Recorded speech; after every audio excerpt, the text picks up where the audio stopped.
Welcome to the Texas Conflict Coach radio program. If you have ever experienced or engaged in destructive or unresolved conflict, then you know it leads to broken relationships, distrust, and damaging results. Our program will help you manage and resolve conflict effectively with strategies, valuable resources, and support. I am your host, Patty Porter. My guest hosts, Zena Zumeta and Stephen Kotev, along with our guest experts, will share our experiences, raise your awareness, and give you food for thought. We will share with you problem-solving strategies no matter what your situation is. At work, with neighbors or friends, family, and with partners. Tune in or join in the conversation every Tuesday evening.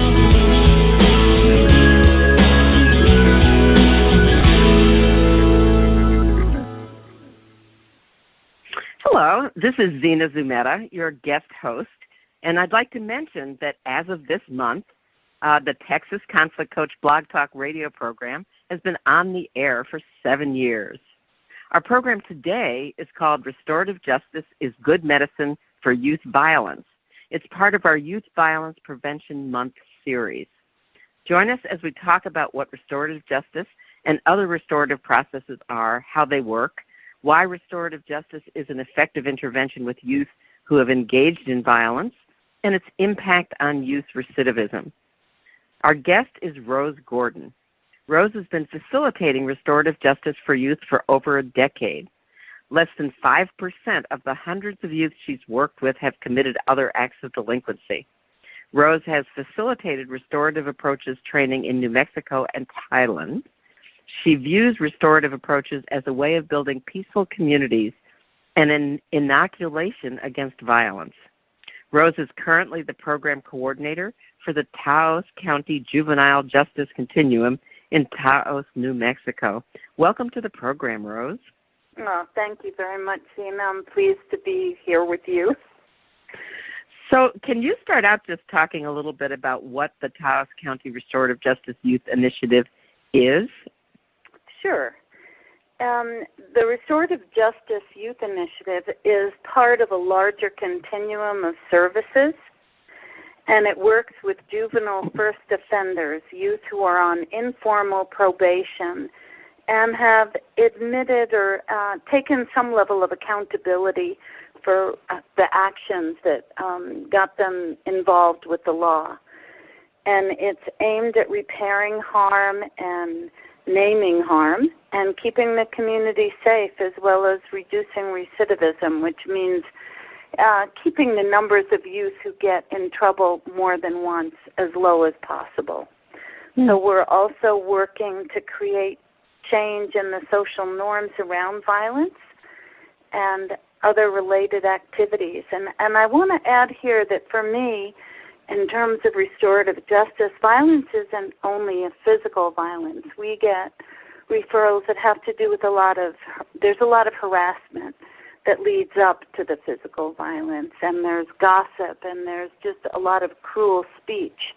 So there's a lot of violence in our culture as a whole on many different levels, and in some ways we're trying to address all of those. That's wonderful. Why did you decide to get involved in it? Well, I worked at a Zen center, and I was trained in talking circles or counsel process, and I used that for many years as part of the Being with Dying process. I used it with women in the Santa Fe jail and women in substance abuse centers, and I saw its impact. So when I heard about restorative justice, I realized that I wanted to take what I'd learned in counsel process and talking circles and apply it to youth, to juveniles in our community. And restorative justice was the logical place to use that experience.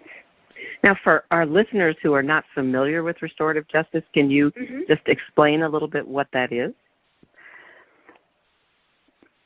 The larger umbrella would be restorative approaches, and so there's lots of ways of restoring what I might call a tear in the fabric of the community, different kinds of conflict.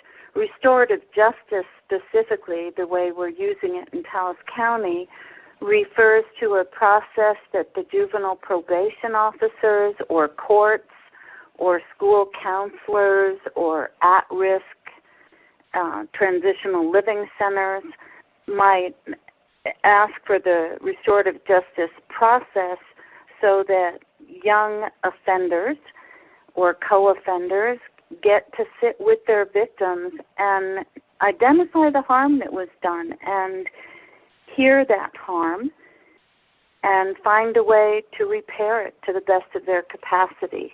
And so it's a group process that involves both the youth who are identified as being offenders, who were delinquent in some way or another, and those who are identified as being victims, and the families and supporters of both those individuals.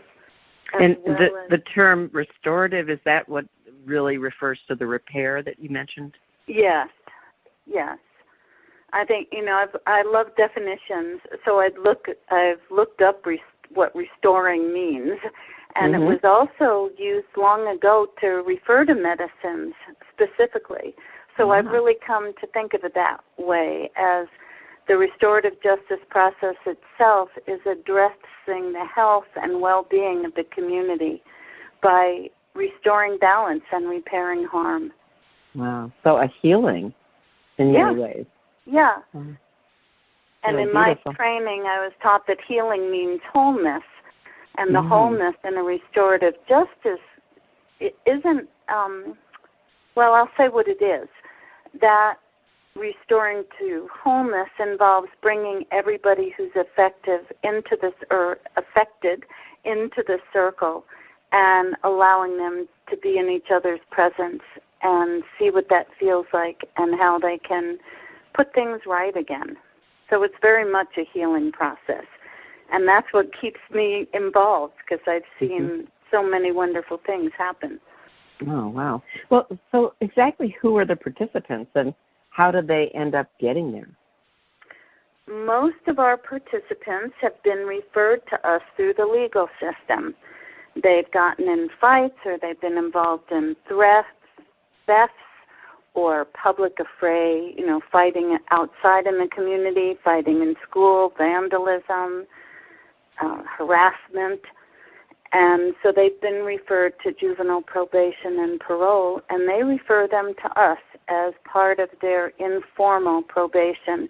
So these are young people who are just gotten in trouble with the law, and they're willing to be accountable for what's happened.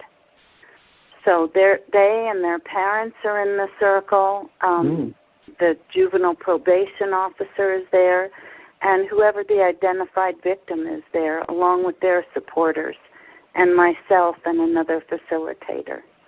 So the circles might have 6 people, or they might have 15 people. And who decides who gets to be in the circle? When we begin the process, we have something that we call a pre-conference, so that I get to meet with the young youth offender, and I do call them offenders, and I explain what that means to them. I get to meet with them and their parents, and I ask them who they want in the circle, who would, if they were in danger of getting in trouble again, remind them what they learned in the circle, or a teacher or someone that they feel close to, and then the victim is given that same option. And who do they feel comfortable having support them? And is everyone there voluntarily?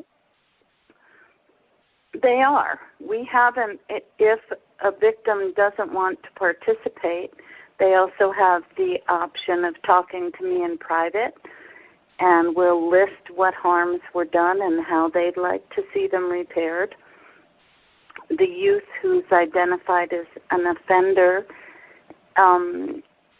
is referred to juvenile probation and parole as one of their conditions of informal probation, but I've found so far that nobody is declining that opportunity. Oh, interesting. Why do you think that is?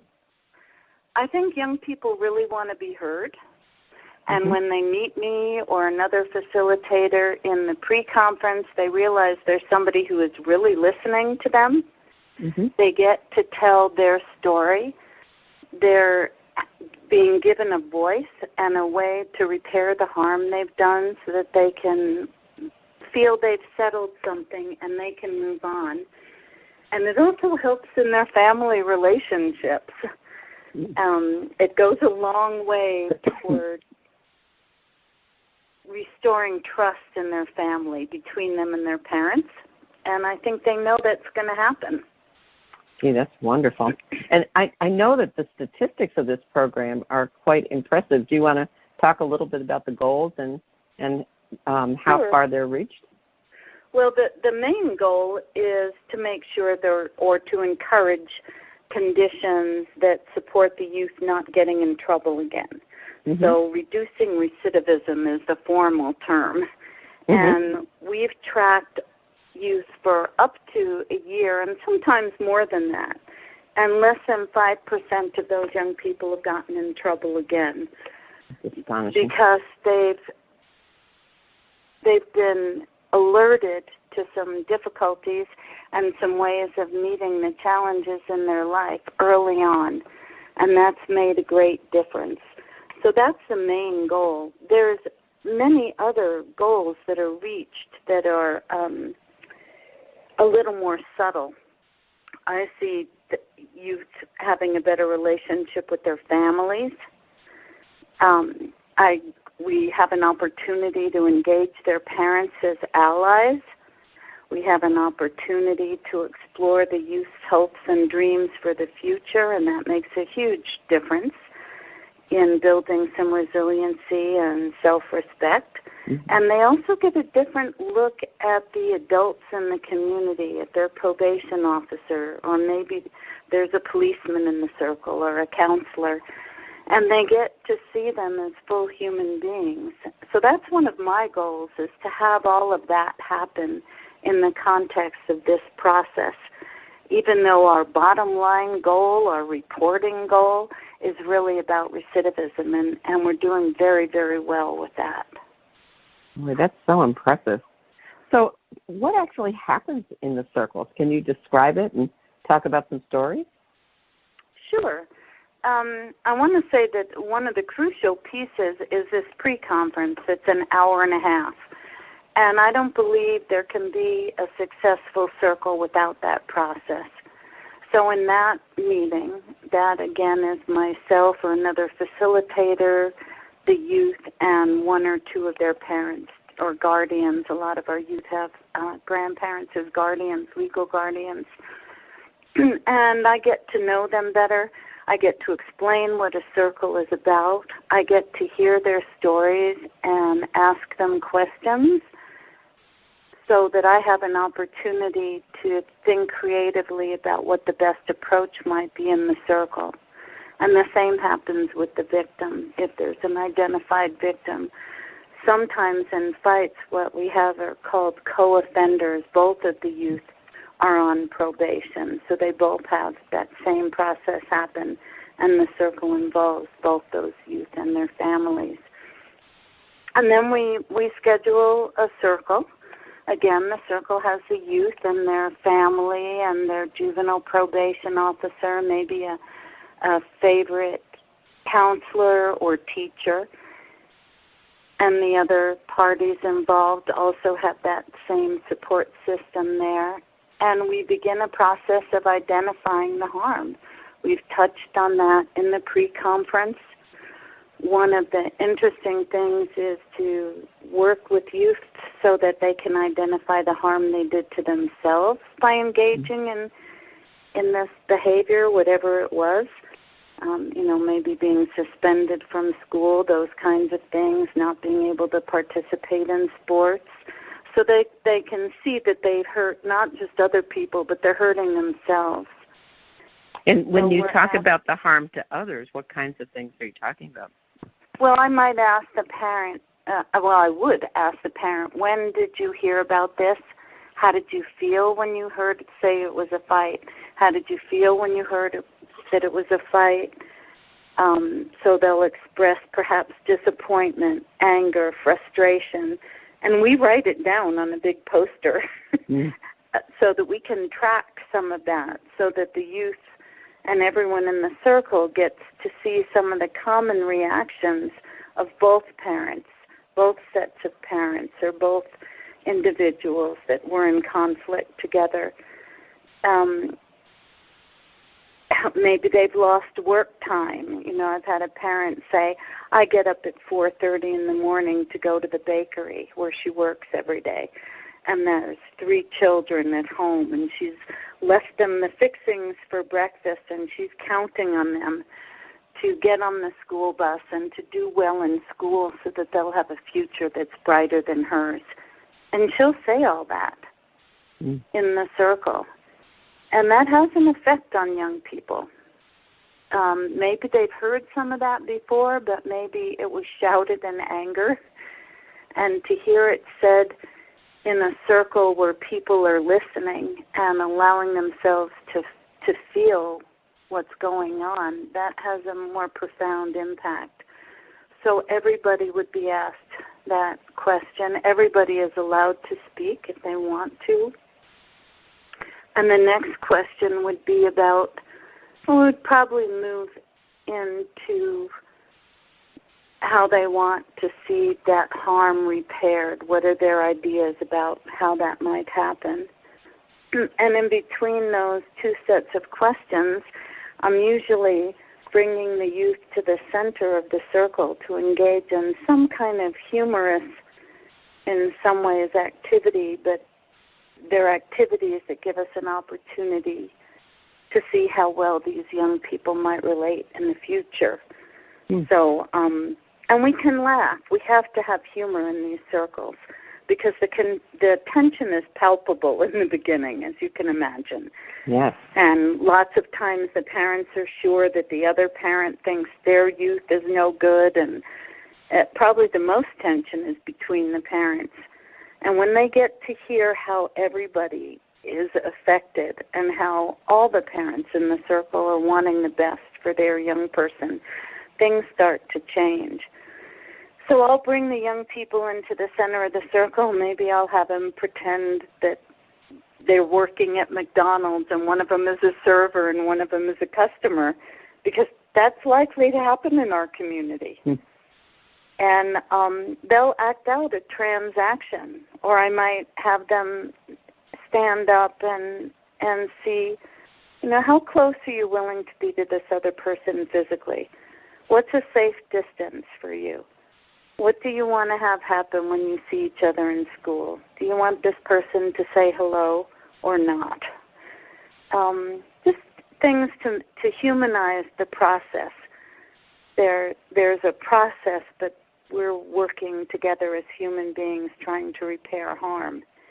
And so we have to make the relationship connections as strong as we can by giving opportunities for them to build some of those connections in the circle.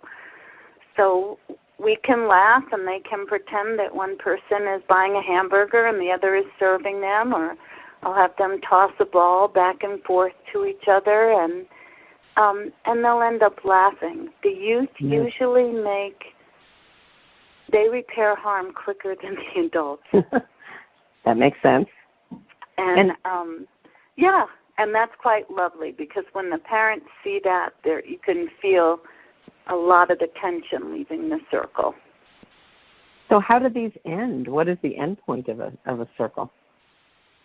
The circle is usually about 2 to 3 hours, and the end point is all of us looking at the harms that were done, circling the common harms, asking the youth, you've heard what happened here and how other people felt about what you did or what happened. Is there anything that you can think of that you need to do right now? And at that point, they can offer a verbal apology, and they can assure the parents of the other youth, if it was a fight, that they have nothing to worry about, that these fights aren't going to happen again. They can go around the circle and shake hands with people.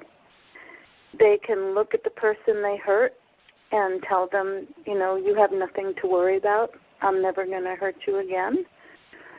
And to see that being offered authentically from the youth themselves is a beautiful thing. And from there, we create a plan that everybody agrees on. We've taken note of what kind of consequences the young person's already had. Maybe their cell phone was taken away. Maybe they haven't been allowed on the computer for a while. They've had consequences at home. And we take those into account and then see what else needs to be done. And one of the things I'm really proud of that we've done in Taos is add resiliency. So we talk about the youth's hopes and dreams for the future. And because I've seen it demonstrated that if you have a strong dream for the future, it helps you decide what you're going to do or not do, or how much are you going to put your dream at risk. I had a police officer tell me that's how he avoided getting involved with drugs in one of our little communities here. He could just tell his friends, nope, I want to be a state police officer. I can't do that. Oh, that's beautiful. And that gave him some legitimate sort of barrier to that activity. Well, let me remind people that you are listening to the Texas Conflict Coach Blog Talk radio program. We invite you to follow us on Blog Talk Radio. And I'm speaking with Rose Gordon about the Taos County Restorative Justice Youth Initiative. And restorative justice is good medicine for youth violence. So, Rose, I'm wondering if there have been any dramatic stories coming out of these circles that you could talk about? Yes, there have. And the one that comes most to mind for me was, and I want to say that what happens in a circle is confidential, so there's some information that I don't want to share. So I'm going to think about how to do this in a way that respects that confidentiality. But we had a young man who did go to court. He was the cause of the death of a friend of his through a gunshot wound. And during the court proceedings, the father of the victim he wanted to be able to talk to this young man. And the court order said that at some time in the future, if restorative justice was offered, that could happen. So it was about 2 years later, this young person was in a youth detention center, and he asked for the Restorative Justice Circle. He said, I'm ready to talk to my friend's father. And so we tracked down the father, who'd been moving quite a bit through the U.S. and other places, and he agreed that he still wanted to talk to this man, and so they came together at a youth detention center, and there was just myself and this young man and his case manager and the father of the boy he had killed. And it was a very moving time together. He wanted this young man's father to know that this boy had been his best friend, that he deeply missed him, that he had held him in his arms until someone else told him, until he passed, actually, until he died, and then someone told him to run away, and he did. And so this father got to hear that actually his son was not alone at the moment of his death, that someone other than the father, who was, actually another youth, the cause of this, the end of his son's life, was equally devastated by the loss. And they could cry together. And at the end of the circle, the father gave the case manager his contact information. And he said in the circle, when you're released, if you need something, I want you to get in touch with me. How beautiful. And it was beautiful, and that young man had grown so much in his 2 years, I think due to a beautiful case manager, that he could come together and So it wasn't about justice in terms of reducing his sentence or reducing his time. It was about really deeply repairing the harm and some healing, a more full picture for the father, because none of that conversation was allowed in court. He didn't know some of the details that the young man shared with him, and now he did. And so he could walk away with a bigger picture of what had happened, understand a little more of the human tragedy that had happened. And this young man got to apologize directly to someone who he had deeply harmed. So it truly was healing for both of them. Yeah. Yeah, it was a beautiful thing to behold. And I'm hoping that it continued to be that way. Wow. Well, as we begin to wind down, I'm wondering if there are other people, if there are people who are listening who are interested in this area, what kinds of things would you suggest that they do to learn more or just to begin to do more in this area? Well, we now have the benefit of Google, Zena. That's right. So if you Google restorative justice, all sorts of things will come up because it's being practiced all over the world. It did not originate here. It actually has roots in New Zealand and in tribal communities. So that's the first thing I'd recommend. There is now a program at the International Institute of Restorative Practices, I believe, IIRP, that offers courses. I think people have my internet and my website connection on your site. If they want to get in touch with me about more details about restorative justice training, I do that a lot, mostly in New Mexico. And so there are programs all over the country. There's some really strong programs in California and on the East Coast, and there's a lot of research being done on how to broaden it, to bring it into schools, and create a way of keeping community together, keeping community whole by repairing the little frays, the little tears that happen in conflict. Oh, that's great. And is there anything else that you would suggest in terms of a call to action for people?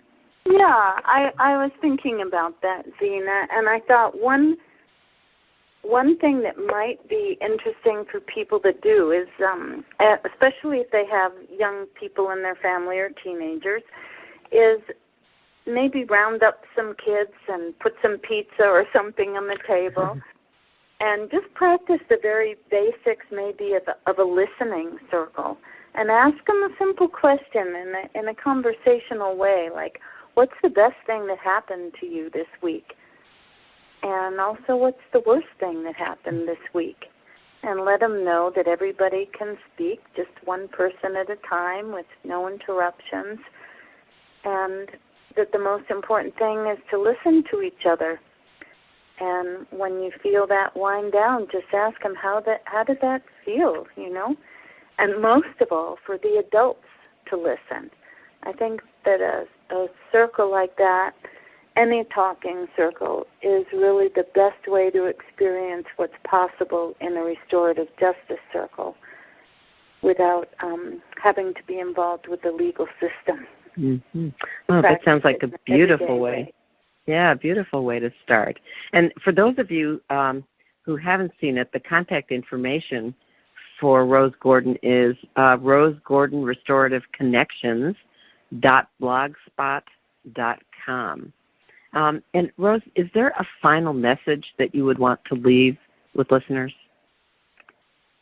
Yeah, I mean, what has really stood out for me in these years is that listening to each other and finding ways to repair harm strengthens the best in all of us, and that we really need the best in all of us. We desperately need it to meet the challenges that we face both in our own country and globally.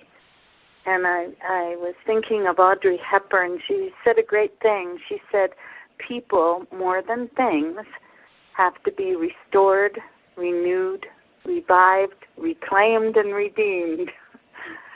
So I think I want to repeat that people, even more than things, have to be restored. And I think we're really blessed when we have the opportunity to sit down with people who are really willing to do that with us. Well, this has been such a pleasure listening to you talk about it. It's such profound work that you do. Oh, and thank you. And clearly healing for everyone who participates in it. So it's just beautiful that you do it, and beautiful to hear about it. Thank you so much. Well, thank you. A pleasure to be with you, and for anyone who's listening, thank you for being there. Thank you.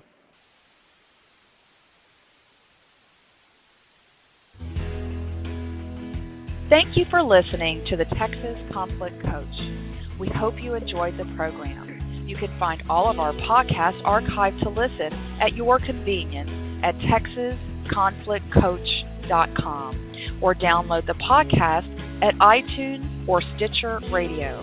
You can also become a Facebook fan of Conflict Connections or Twitter me at TX Conflict Coach.